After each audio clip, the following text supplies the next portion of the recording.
Agents, the next target to be rescued is Jack Arnold, the wife of Mel Arnold. However, don't let that put you off. Jack holds a lot of valuable intel that is being extracted from the mobile SHD server that was retrieved from Kenley College. Since she has been gone, we've been struggling to access the server, and files have been going missing. Agents, it's imperative that we get it back as soon as possible, before we lose everything.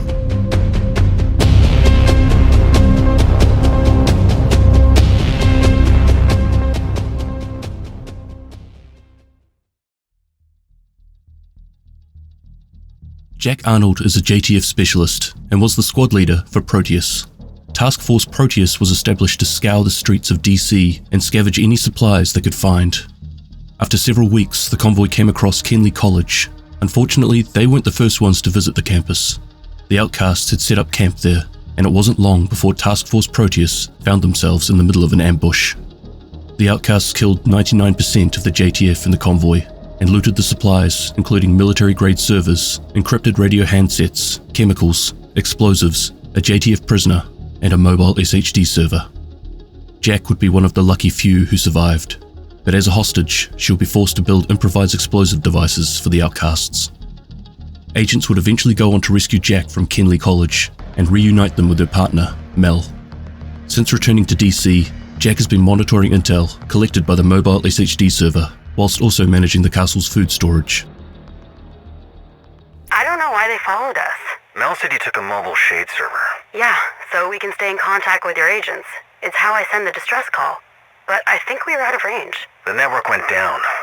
We had to get it back up and running before we got the call. Shit. What did I miss? Too much. I can let Mel fill you in later. What happened to the agent who sent us to Kenley? Agent? Yeah. He was supposed to meet us there, but he never showed. He told us to bring the server. Do you remember his name? John? Tom? Richardson? Honestly, I don't remember. It was a pretty generic white boy name. No worries. We can check the logs. Are we done here? Yeah. Can I go see Mel now? I asked them to meet us here. Thank you. Anything else I should know about? Other than the network going down? Oh, not much. Agents recovered President Ellis. The hyenas had him. He tried to stage a military coup. He's with the Black Tusk. It's complicated. In a post-rescue briefing with Manny, Jack explains that they had an SHD server on them so they could keep in contact with the division. Of course, this was at a time when the full SHD network had been taken down, so no one back at the base of operations received their distress call. Jack had obviously been held captive for quite some time, as she was oblivious to all of the major events that had been playing out. One interesting thing she mentions here is that it was an agent who sent Task Force Proteus to Kenley, and if we remember from Mel's rescue, Manny had no idea why and who sent them there. So this agent, while still in DC, was working completely separately to the team our agents have been working with up until now. On top of this, it was him who told her to bring the server, yet he never showed up when the outcasts sprung their trap. Jack wasn't able to name the agent, but I would place a fairly solid bet on it being someone who we've only recently started interacting with. But why he would do this? I don't know. I have my suspicions, but I'll talk about that a little bit later on. Hey Manny, thanks for meeting with me. You wanted to show me something? Yeah. When we turned the mobile shade server back on, we recovered some files. They seemed important and maybe something you wouldn't want everyone to know about. What kind of files? Recordings, mostly. Conversations between a defense contractor and someone named Cal. Do you have them with you? I copied part of one over before we had to charge the server. When we turned it back on, the original recordings were gone. And there was new intel. Someone talking about a play. It was weird. The server must have been damaged back at Kenley. Can we hear the one you have? Sure. It's not much, but this is what we managed to record before the battery died. Well, I know our pockets aren't as deep as yours. Hopefully you'll play nice in the bidding war today. Oh, Cal, I don't want to start a war with you. Sorry, I know it's not much, but it seemed important if it was on the server. Thanks, Jack. Honestly, I don't know what to do with that. But if you get any more files, try and record them before you reboot the server. Will do. Jack provides Manny an update on the mobile SHD server. She's having trouble collecting information and suspects it may have been damaged at Kenley, as it only has partial messages and some are being lost after rebooting.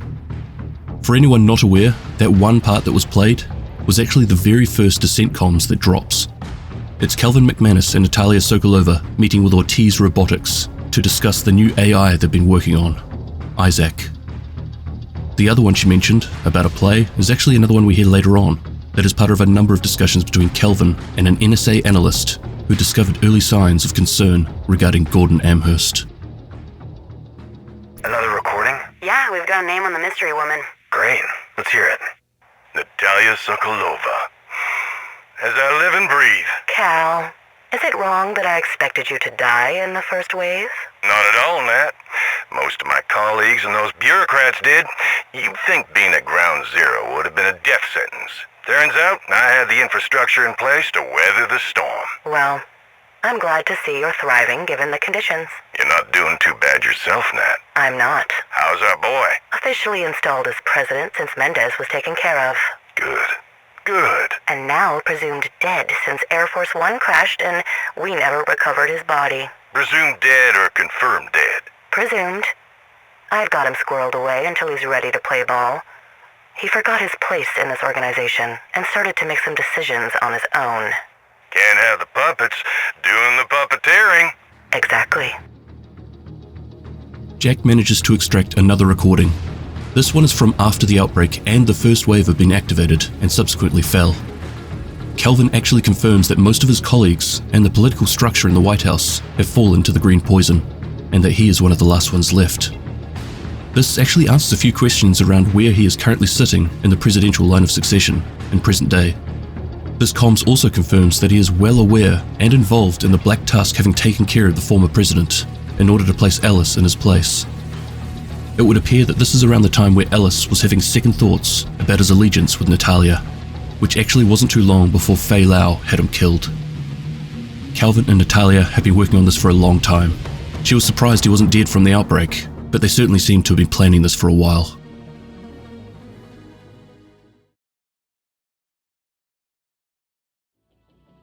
Agents receive intel that Jack could be being held at the Washington Monument in the West Potomac Park district of DC. Calling in for JTF support, they storm the control point. There they find the monument riddled with True Sun and Black Tusk soldiers. Once cleared, the hostiles would attempt a counterattack, but this would prove fruitless as the agents hunkered down and picked them off at range. Although Jack was nowhere to be seen on site, a hostile comms that was intercepted would tell the agents that Jack has recently been at the medical camp.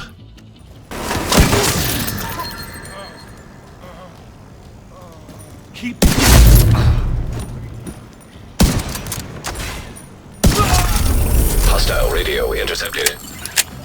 Vic? Where are they taking us? The medical camp.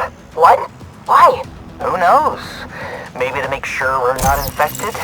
Maybe to feed us to the troops. They look hungry. Vic is not funny. Rogue agent detected. After dispatching a surprise group of rogues who were taking advantage of the distraction, agents would quickly move northwest of their position. Tracking down target Vladimir Monk Davis, the agents hope to intercept the Black Tusk movements before they once again are able to move Jack to another location. Fighting through his henchmen and sniper doggos, they would eventually meet up with him in the center of a long-since abandoned Sarah camp. While his bodyguards proved to be a little tougher than they had anticipated, the agents fought through and would pick up another hostile communications.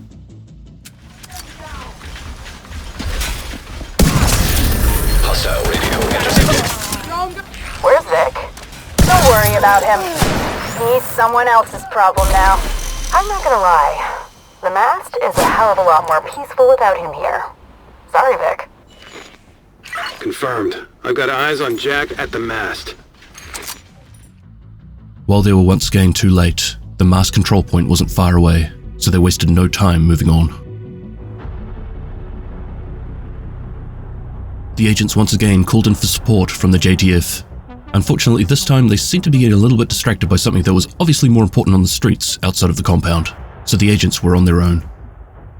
Finding a favorable position overlooking the entrances, they were able to lock down the area and pick off any incoming hostiles. Once eliminated, Agent Johnson could be heard over the earpieces. Agent, we've tracked Jack to the site of crashed drone. We'll get you the coordinates. After Johnson sent through the coordinates, the agents wasted no time in moving and forcing their hand, of which they really brought something to the table that they certainly weren't expecting. Ah, crap.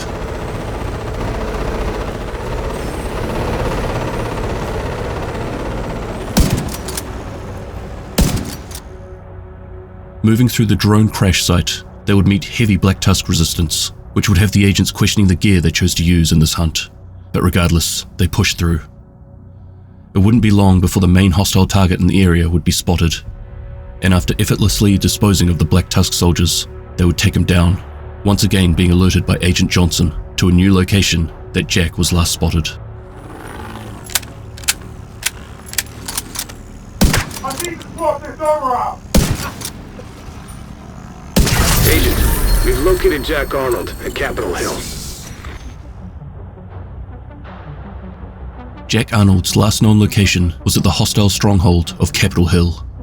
Rushing on in there, the agents find themselves surrounded on multiple sides. Perhaps the less than stealthy apparel they choose to wear was working against them. Jack's still pretty messed up after what happened at Kenley College, but she's found her footing since the outcasts abducted her. Leading up towards the Capitol building, they were met with huge resistance, including headshot stack-destroying warhounds, but they pushed through with superior drone surveillance and accuracy. Deep into the building, they found themselves completely encircled by Black Tusk forces.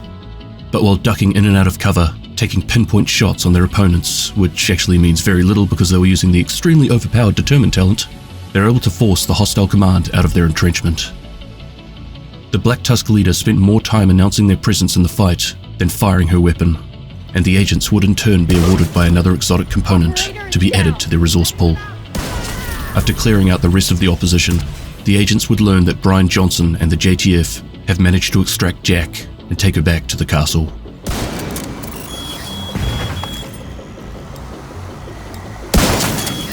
Area secure. I'll get Jack back to the castle. Nice work, Agent.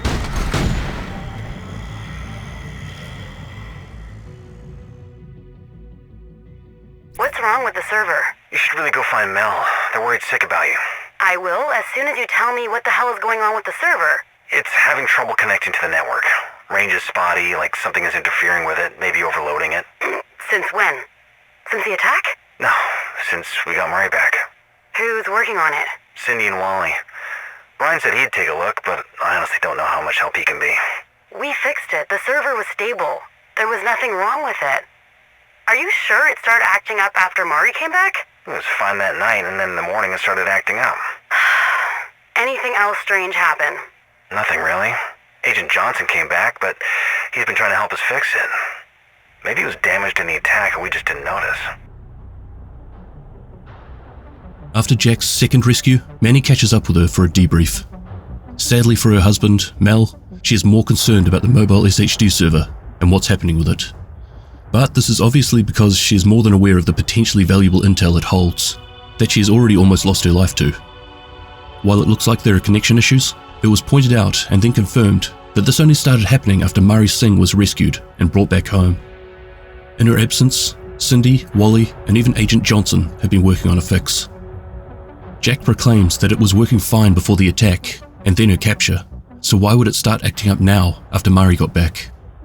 And this is a fair question, but I don't think Murray has anything to do with it, as it was also during this time that Agent Johnson suddenly appeared. Do I think this is related? Yes, I absolutely do. But let's get back to this in a second. It's been a while. Yeah, sorry about that.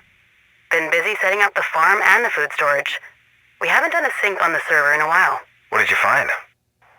Nat, I'd like you to meet the recruiter. The recruiter? For my hunter's replacement.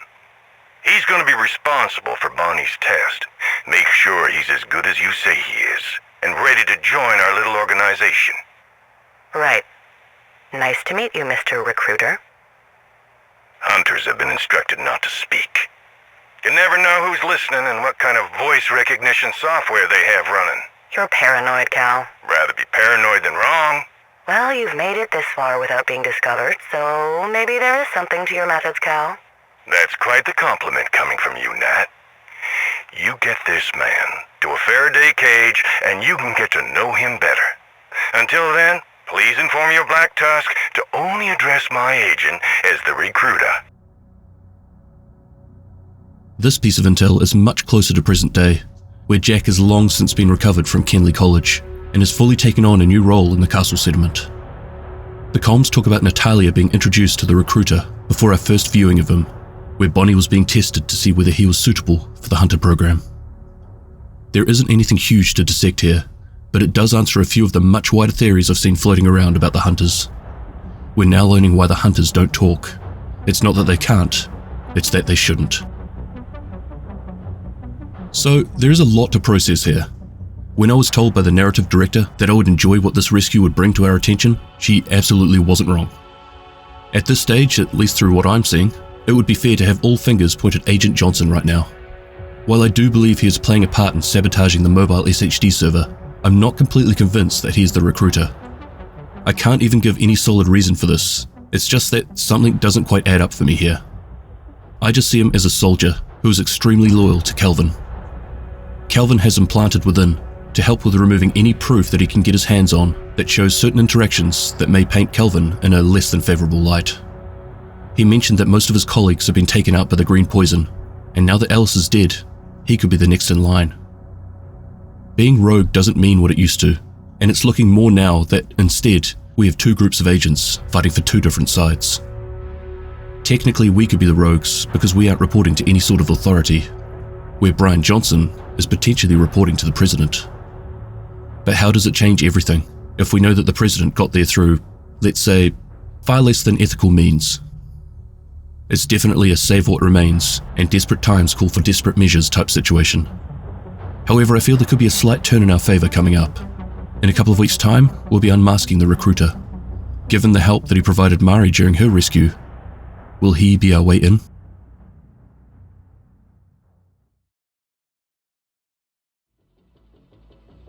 Some of these manhunts are so rich with information that I feel like I need to start breaking them down into several smaller, more easy to digest videos, rather than perhaps making them a little more concise than I'd like to. I really like how the Descent comms are being fed into the story. Not that they weren't telling a story before, just that we were suddenly receiving them for no reason while playing Descent. It's only a small thing, but these are the dumb questions that keep me up at night. How is everyone feeling about the recruiter coming up in 2 weeks? I know Agent Johnson is a favourite across the board, but like I said, I still feel like it's someone else. Maybe it's the widely missed Alex from the Division 1 writers. Are there any other suggestions out there? Let us all know in the comments. I love seeing the speculation. Anyway, thank you very much for watching, and Extremis Malus, Extrema Remedia.